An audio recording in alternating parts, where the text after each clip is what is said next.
இந்த வீடியோவில் நம்ம என்ன பார்க்க போறோம்னா, மகர ராசிக்காரர்களுக்கு ஆகஸ்ட் 2026 எத்தகைய ஒரு பலாபலன்கள் நிறைந்த ஒரு மாதமாக சயின்டிஃபிக் வேதிக் அஸ்ட்ராலஜி முறையில் இருக்க போகுதுங்கிறது நம்ம பார்க்குறோம். எதையும் மிகைப்படுத்தாமல், பரிகாரங்கள், மூட நம்பிக்கைக்குள் எல்லாம் போகாமல், உள்ளது உள்ளவாறு. இப்போ ஒரு ராசிக்கு ஒரு கிரகம் இப்படி இருக்கும் பொழுது எது மாதிரி ஒரு பொதுவான தாக்கத்தை கொடுப்பார்.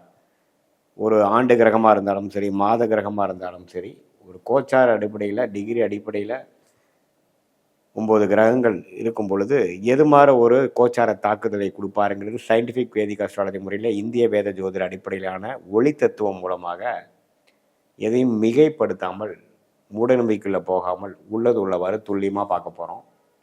இப்போ பாருங்கள், மகர ராசிக்கு இப்போது ஆசி அதிபதி 3ஆம் இடத்துல இருக்கார் சனி பகவான். 7ஆம் இடத்துல குரு உச்ச குருவாக வந்து ராசியை பார்ப்பது அற்புதம். ராகு 7லும் கேது 8லும் இருக்கிறார். இப்போது செவ்வாய் கிரகம் 6ஆம் இடத்துல இருக்கிறார். சூரியன் புதன் 7ஆம் இடத்துக்கு மாதத்தின் ஸ்டார்டிங்லேருந்தே 7ல் குருவோடு சேர்ந்து இருக்கிறது நல்லது.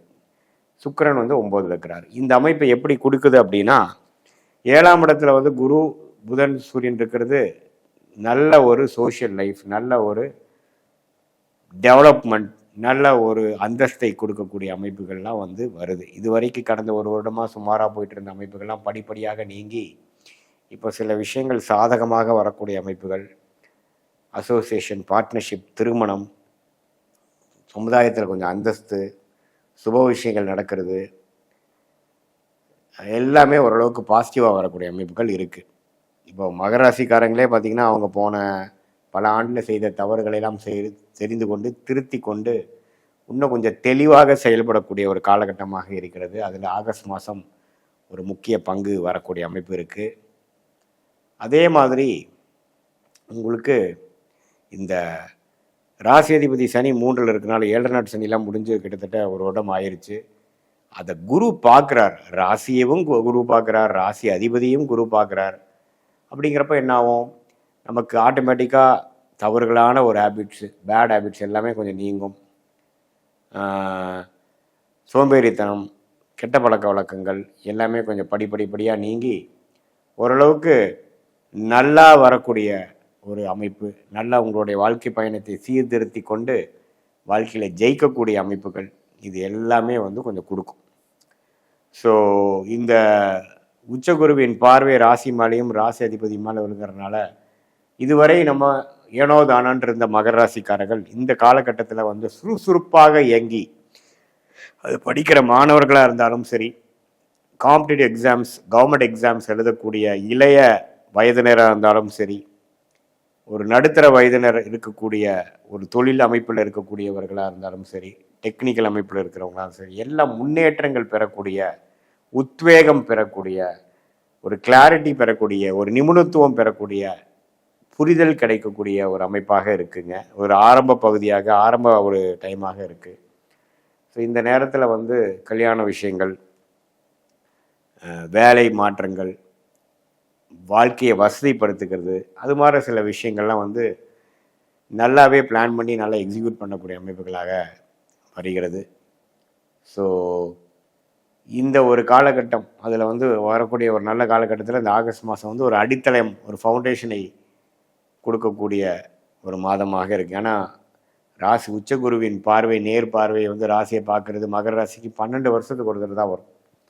அது வந்து இப்போ வந்திருக்கு. அதே அந்த நேரத்தில் பாருங்கள், இப்போது புதன் சூரியனுங்கிற மிக முக்கியமான கிரகம், அட்டமாதிபதியாகிய சூரியன், பாக்கியஸ்தானாதிபதியாகிய புதன் 2 பேரும் சேர்றாங்க எங்கே, 7ஆம் இடத்துல குருவோட. ஸோ அப்படிங்கிறப்ப என்ன, ஏதோ நம்ம அந்நியர் மூலமாக சில பெனிஃபிட்ஸ், சில நன்மைகள், சில பாக்கியங்கள் நமக்கு கிடைக்கக்கூடிய அமைப்புகள், இது எல்லாமே நமக்கு கொஞ்சம் வருதுங்க. ஸோ இதெல்லாமே வந்து மகர ராசிக்காரர்களுக்கு ஒரு நல்ல ஒரு பலனை கொடுக்கக்கூடிய அமைப்பாக இருக்குது. மற்றபடி 6ஆம் இடத்தில் இருக்கக்கூடிய செவ்வாய் வந்து ருணம் கொடுக்கக்கூடியது, பிரச்சனை கொடுக்கக்கூடியது, உடல் உபாதைகளை கொடுக்கக்கூடியது, திடீர்னு ஏதோ அடிபடுற கொடுக்கக்கூடிய அமைப்புகளும் இருக்குது. ஸோ அதனால் நீங்கள் வந்து கொஞ்சம் செவ்வாய் 6ஆம் இடத்தில் இருக்கிறதுனால கொஞ்சம் கேர்ஃபுல்லாக இருக்க வேண்டிய அமைப்புகள் தேவைப்படுது. ஸோ நீங்கள் வந்து அந்த உடல் உபாதைகள், சூடு, ரொம்ப ரிச் ஃபுட் சாப்பிட்டு அஜீரண கோளாறு ஆகுறது, அது மாதிரி விஷயங்கள் எல்லாம் கொஞ்சம் கவனமாக இருக்கணும். செவ்வாய் 6ஆம் இடத்துல இருக்கும் பொழுது, அது ராசியவே 8ஆம் பார்வையாக பார்க்கும் பொழுது, எல்லாமே ஓரளவுக்கு பாசிட்டிவாக தான் இருக்குது சாமி நீங்கள் சொல்கிற மாதிரி. ஆனால் திடீர்னு ஏதோ ஒன்று நடந்துருச்சு அப்படிங்கிற மாதிரி விஷயங்களும் இருக்கக்கூடிய அமைப்புகள் தான் இருக்குது. ஸோ அதனால் அந்த ஒரு விஷயம் நீங்கள் கேர்ஃபுல்லாக இருக்கணும்.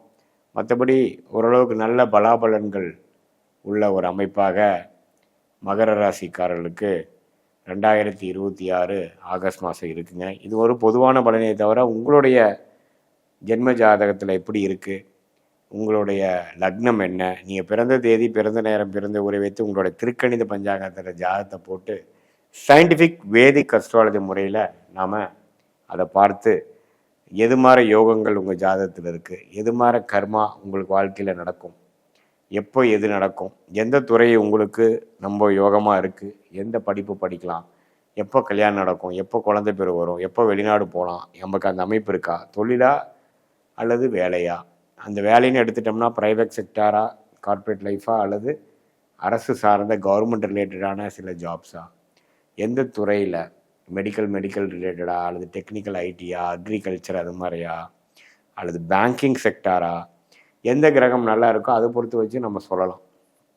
ஸோ எப்படி உங்கள் கர்மா உங்கள் ஜாதகத்தில் வரப்போகுது, எப்படி நடக்க போகுது அப்படிங்கிறத துல்லியமாக ஒரு ஸ்டெப் பை ஸ்டெப் நம்ம பார்க்கும் பொழுது அதுக்கு தகுந்த மாதிரி நம்மளுடைய முயற்சிகள், படிப்பு, வேலை, தொழில், கல்யாணம், இடமாற்றம் எல்லாமே நம்ம அதுக்கு தகுந்த மாதிரி பிளான் பண்ணி வாழ்க்கையில் நம்மளுடைய கர்மாவுக்கு நேர்கோடாக நம்மளுடைய செயல் திட்டங்களை போடும் பொழுது தேவையற்ற எதிர்நீச்சல் போடாமல், பொருள் விரயங்கள், சமய விரயங்களை செய்யாமல் எளிதில் வாழ்க்கையில் நம்மளுடைய கர்மாவுக்கு நிகராக சயின்டிஃபிக் வேதிக் அஸ்ட்ராலஜி முறையில் அதை தெரிந்து கொண்டு அதோட நேரம் டைம்லைன்ஸையும் தெரிந்து கொண்டு அதோட யோகங்கள், அதோட தோஷங்கள், பிராப்தங்கள், தோஷங்கள், அது மாதிரி பல விஷயங்களும் நம்ம தெரிந்து கொண்டு அதுக்கு தகுந்த மாதிரி ஸ்டெப் பை ஸ்டெப் நம்மளுடைய வாழ்க்கை முடிவுகளை ஒன்றொன்றா நம்ம செய்யும் பொழுது நம்மளுடைய லக்னம், நம்மளுடைய ராசி, நம்மளுடைய கிரக அமைப்பை பொறுத்து அடுத்து வரக்கூடிய தசாபுக்திகளை பொறுத்து